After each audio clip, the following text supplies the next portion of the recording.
Humanos de la humanidad, bienvenidos. Vivimos tiempos de transformación y se hace imperativo pensar de manera estratégica. En este podcast vamos a hablar de Risk Management, Disaster Recovery y Continuity Management. Y vamos a aprender sobre cómo la planeación de proyectos e ITIL nos han preparado para estas contingencias. Este podcast tiene mucha información valiosa y haremos una serie de videos para que todo quede integrado y no nos perdamos nada. Disfrútenlo. Bueno, David, ahora que la velocidad del cambio de la tecnología va casi a la velocidad de la luz, cada vez que vemos un periódico, consultamos internet, hay noticias nuevas, hay nuevos descubrimientos, pero también hay nuevas decepciones, ahí es un conjunto de información total que uno como que a veces le satura la cabeza. Me gustaría como darle un poquito más de contexto y saber usted qué opina acerca de cómo vienen estos cambios en el mundo, o sea, qué debemos hacer. Obviamente no sabemos cómo estar preparados porque nadie ha vivido una experiencia como estas, pero qué sugerencias hay para que podamos seguir o para que podamos estar preparados para lo que viene. Sí, claro, Andrés. Andrés, pues sí, es un tema muy interesante, muy actual y muy nuevo, diría yo, porque pues el mundo, a pesar de estar viendo unos grandes cambios ahorita, hombre, es unos cambios impresionantes. De todas maneras, sí hay metodologías y parte de lo que hablábamos de ITIL, de Risk Management, por ejemplo, en especial de Continuity Management, de Disaster Recovery y otra parte que puede aplicar mucho es la parte de planeación, de Strategy Management en este caso, porque una cosa es pensar en que hay un cambio o en que uno va a decidir si va a tomar un nuevo proyecto, que es como hace la parte de planeación, o hombre, si al fin qué es, o estamos cambiando un poco, o estamos rehaciéndonos nuevamente, o estamos haciendo un gran proyecto. Entonces la cosa sí es muy interesante, pero yo consideraría que lo primero que hay que pensar es en escenarios posibles.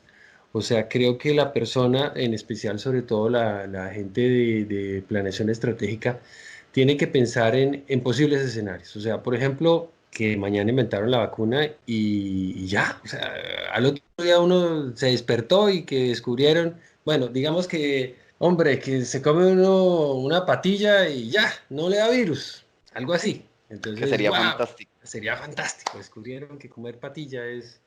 Y ni digamos más cosas porque de pronto ahora se desaparecen las patillas y Sí, escasean sí, las sí. patillas en el mundo. Entonces, supongamos algo así.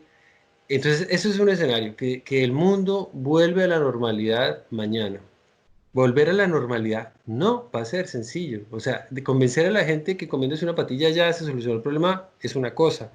¿Qué era la normalidad y qué va a ser la normalidad después de esto? Porque por ejemplo, la gente puede querer inmediatamente salir como locos a pasear o cambiar ya a ciertos comportamientos que no eran los tan normales antes.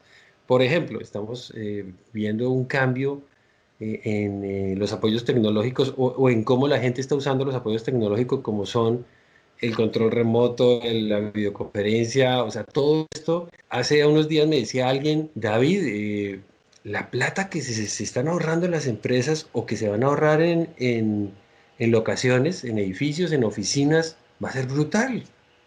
O sea, es mucho más barato tener una videoconferencia que tener una oficina. Entonces, por ejemplo, el hecho nomás de que apareció la patilla ya nos cambia a que la nueva normalidad puede ser diferente. Si nosotros, por ejemplo, ahorita fuéramos una empresa que rentamos oficinas, no podemos estar pensando que mañana con ese escenario todo vuelva a la normalidad, porque es posible que vuelva mañana a la normalidad, me sigan pagando mis rentas, que de pronto hasta me vienen pagando, pero de pronto al año me regresan o a los 6 meses me van a regresar a mí oficinas porque me dicen, sabe que ya no necesitamos esas oficinas o ya no necesitamos los sitios de reunión.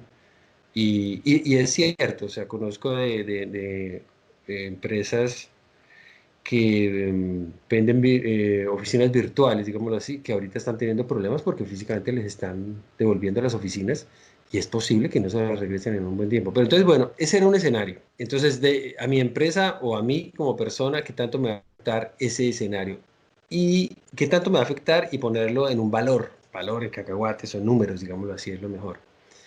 ¿Y cuál es la probabilidad de que eso pase? Ahora, seamos sinceros, pongámonos el corazón en la mano. Las patillas son deliciosas, sobre todo frías, pero yo no Sobre todo en creo que, Colombia. sí, y nacen donde sea, es impresionante. Pero yo no creo que esa vaya a ser la solución, ni que vaya a aparecer así. Sobre todo la patilla, va a ser 0,01. Ahora, de pronto sí va a aparecer otra cosa, entonces podríamos suponer otro escenario. ¿Qué tal si la droga, el remedio que apareció hace poquito, el Remdesivir o algo así, pues hombre, tienen la forma de masificarlo y eso logra bajar sustancialmente el tiempo de que la gente esté en los hospitales, como dicen, y con eso se desocupan más los ICU y con eso de pronto la gente pues le va a tener menos miedo.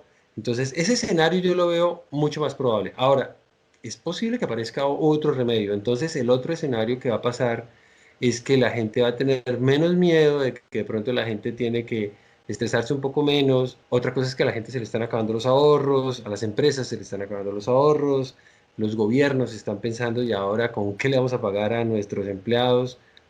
Por ejemplo, a los colegios que están manteniendo y que están pagando profesores, pues ese dinero sale de los impuestos y los impuestos la gente ahora no está pagando, las empresas no están pagando, la gasolina no se está usando, entonces no hay impuestos a la gasolina, o sea, de todas maneras hay un problema complicado por ahí.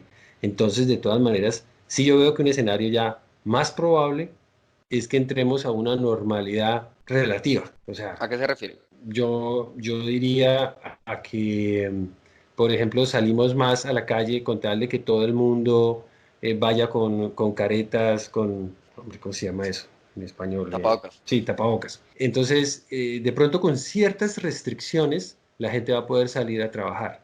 Y de todas maneras yo siento que, pues por lo que he visto en las curvas, por ejemplo, la mortalidad está bajando. No sé si porque la cantidad de personas que están detectando que tiene el virus realmente es mucho más grande, entonces porcentualmente la cantidad de muertos es menos, o realmente las pocas cosas que están descubriendo, o las pocas, no, las muchas realmente, pero las cosas que están descubriendo del comportamiento del virus están ayudando a los médicos a que el impacto sea menor en las muertes. Entonces yo creo que ahí hay un escenario probable y es que entremos a esa forma normal, digámoslo así, de trabajar o de vivir relativa, que eso estamos hablando globalmente como de normal, pero ya uno tiene que verlo como persona y como negocio, pues realmente eso qué tanto le va a afectar a uno. O sea, por decir algo, si yo soy un restaurante, yo creo que esa normalidad relativa, sin embargo, lo va a afectar mucho. Entonces, esa probabilidad alta de que pase eso, que es la que yo considero, multiplicado por el impacto que va a tener ese restaurante, de todas maneras es alto. Así sea esa normalidad. Entonces ahí ojo, o sea, hay un peso ahí fuerte. Ahora, podríamos poner otro escenario. ¿Qué otro escenario ponemos? Que esto no funcione, que salgamos todos a la calle, como de pronto básicamente está pasando en todos los países que están diciendo oiga, sí, ya de pronto salgamos, sobre todo los países como más industrializados, y de pronto todo el mundo sale a la calle feliz y bueno, yo siento que de todas maneras la gente está más precavida, pero de pronto algo que puede pasar es que se dispare un contagio impresionante, que de pronto hasta íconos o líderes mundiales mueran por el virus, que sean más notorios y eso genere un caos y de pronto la gente diga, no, otra vez nos tocó encerrarnos y entonces volvamos a un segundo encierro. Incluso hablando aquí en Estados Unidos, por ejemplo, parece que el virus un poco se debilita con el sol y con el calor, entonces en principio si está expuesto, o sea, en las zonas pues, que no tienen aire acondicionado, en las zonas afuera, pues la probabilidad de que uno se contamine de pronto va a bajar. Igual en los almacenes va a seguir la misma, pero de pronto eso va a hacer que el virus no se propague tanto en verano, pero cuando lleguemos al invierno de pronto otra vez tenemos un problema grave y de pronto otra vez tenemos que encerrarnos. Entonces otro escenario es, vamos a tener que encerrarnos otra vez en octubre o en noviembre. ¿Y qué probabilidad entonces yo le pongo a ese escenario? ¿Y qué impacto tiene ese escenario? Porque ahora, de pronto, en noviembre, pues ¿cuántos meses nos quedan para eso?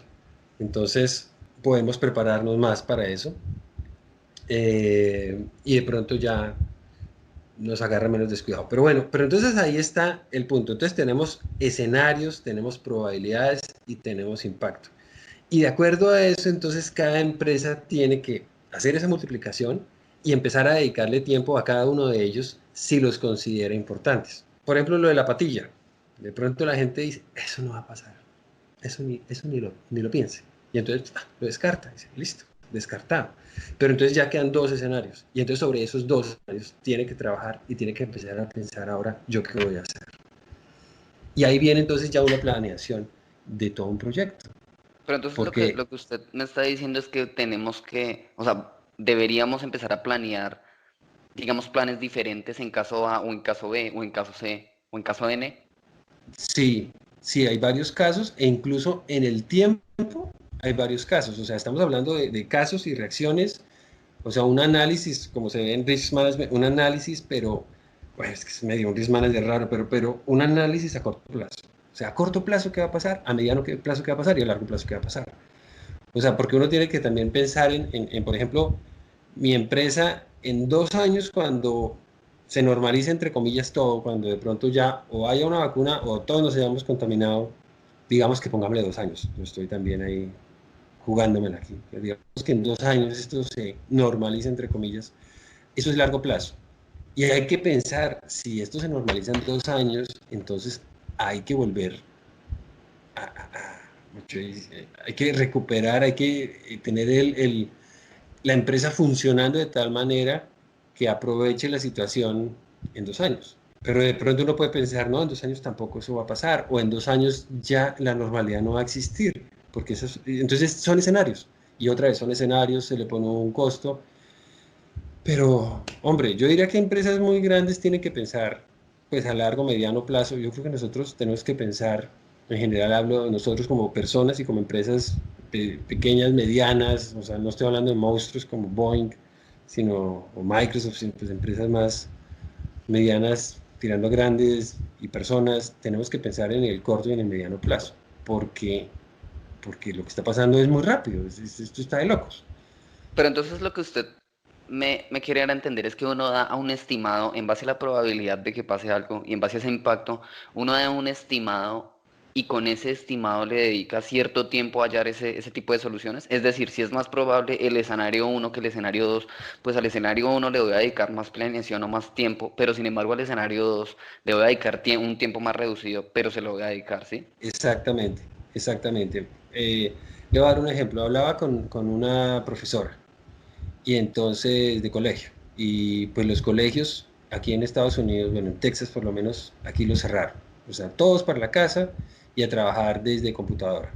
Y a los niños pobres, entonces les dieron tablets y les dieron una conexión a internet. Pobres, pues aquí entre comillas, ¿no? Entonces les dieron su forma de seguir trabajando, también entre comillas, y ahí viene pues una adaptación, eso fue todo un choque, pero ahí van los niños aprendiendo un poquito. Pero lo que de pronto va a pasar, lo que está diciendo el colegio hasta el momento es, en agosto entramos normal, normal y vamos a tener clases normales. Y los profesores entonces entiendan eso. Ah, listo, vamos a tener clases normales en agosto. Genial. Y están planeando los profesores para eso, para dictar como antes. Y yo sí le decía ya, oye, yo no le puedo creer, porque es que usted debería estar gastando un porcentaje, y yo diría que alto de su tiempo, en planear qué van a hacer si en agosto no hay clases físicas, sino online. Y Sí, para claro. mí todo el Lo están dando como semestre una verdad. online. Sí, o sea, exactamente. Entonces uno no puede tomar un escenario como 100% en este momento. Yo diría que no. O sea, hay que tener varios escenarios y trabajar sobre varios escenarios de acuerdo, como usted dice, en orden, pero hasta cierto límite de cortar y decir, hasta este escenario me la juego, el otro ya si pasa, pues ni modo, ya se acabó el mundo, pues, o sea, ni para qué lo pensamos. Sí, pues a uno descarta ciertos escenarios, pero otros Ujú. escenarios los pone en la mesa y trabaja sobre eso. Vale, comprendo. Y entonces la recomendación, digamos, para una empresa en general es hacer este tipo de administración de riesgo. Sí, yo creo que es muy de escenarios, porcentajes, tabulado, y después hacer proyectos. Y de acuerdo, ya cuando se sienten a hacer esos proyectos independientemente tienen que hacer su análisis de riesgos también, porque sí, también pueden decir, bueno, por ejemplo, el proyecto del colegio. El otro proyecto puede ser, listo, vamos a arrancar. clases normales, así va a ser, pero en ese proyecto tiene que ir un riesgo y tiene que ir y ¡pum! De pronto algún día se nos contamina un niño. ¿Qué vamos a hacer si nos contamina un niño? Si vamos a salir todos de la clase, si van a guardar solamente un salón o todos los salones. Pero ahí estábamos hablando de dentro de un escenario tiene que haber otra vez un análisis de riesgo y tener planeado qué van a hacer. O sea, yo creo que de eso se trata un poco y genial que lo estemos hablando porque nosotros a veces los latinos, y no digo nosotros más, porque igual aquí también lo veo, no somos muy dados a planear las cosas. Y yo creo que de eso se trata mucho. Yo creo que estamos aprendiendo aquí que hay que planear las cosas. Yo no sé si usted se acuerda, nosotros hablamos de Continuity Management y todo esto en los podcasts antes de que esto se disparara. Y bueno, yo no sé, ojalá lo hayan escuchado porque eso era de prepararse un poquito para estos escenarios, ¿no? Y este tipo de preparaciones, ¿quiénes, digamos en el colegio, en el caso del colegio, quiénes la deberían hacer? ¿Todos los Eso partícipes de la institución o cómo sería ese proceso? ¿O tienen que no, tener? realmente eso es más del área estratégica. Pero igual yo creo que independientemente cada persona su trabajo debería ser un poquito, por lo menos. Y yo creo que de lo que estamos hablando también es personal, ¿no? O sea, yo creo que como persona uno debería pensar eso, o sea, cualquier persona. Yo he hablado con gente que trabaja en el gobierno y me habla a mí como, no, yo sí como trabajo en el gobierno, no, pues eso mejor que nos tengan encerrados todo el año, eso no hay problema, eso igual ahí me llega el sueldo. Él no está pensando que de pronto pues en cierto momento dicen, oiga, el gobierno ya no tiene dinero, no nos entró impuestos, tenemos que hacer recorte de personal y lo corren. Entonces, uno como persona tiene que estar haciendo eso también. Y no solo eso, sino también prepararnos para el escenario que estamos viviendo actualmente, lo que va a traer consigo, o sea, las consecuencias, los nuevos cambios. Sí, claro, y esto afecta para bien y para mal, porque otra cosa que estábamos hablando, o sea, estos son escenarios y a veces uno los ve como negativos, pero uno puede pensar en, por ejemplo, lo que hablamos de la patilla, si ahorita sale esto bien, si empresa que no esté lista y de pronto que esté remodelando todo su restaurante para ahora hacer cosas raras, pues le va a ir mal, pues se lo va a ganar la competencia. Bueno, vamos a parar por aquí. Ya hemos sintetizado muy buena información en la que podemos aprender, analizar y poner en práctica. El próximo viernes lanzaremos la parte número 2, así que a estar atentos. No olviden pasarse por los otros videos de nuestro canal, como el de Continuity Management, o para entender cómo funciona el software utilizado en teletrabajo, chequen el video detallado que hicimos acerca de la radiografía del acceso remoto, que habla de cómo realmente es que funcionan los programas de conexión remota, nos dan nociones de seguridad y nos brindan apoyo para hacer mejores elecciones a la hora de incorporarlo en nuestras empresas. Espero todo haya sido de su agrado y hasta la próxima, amigos.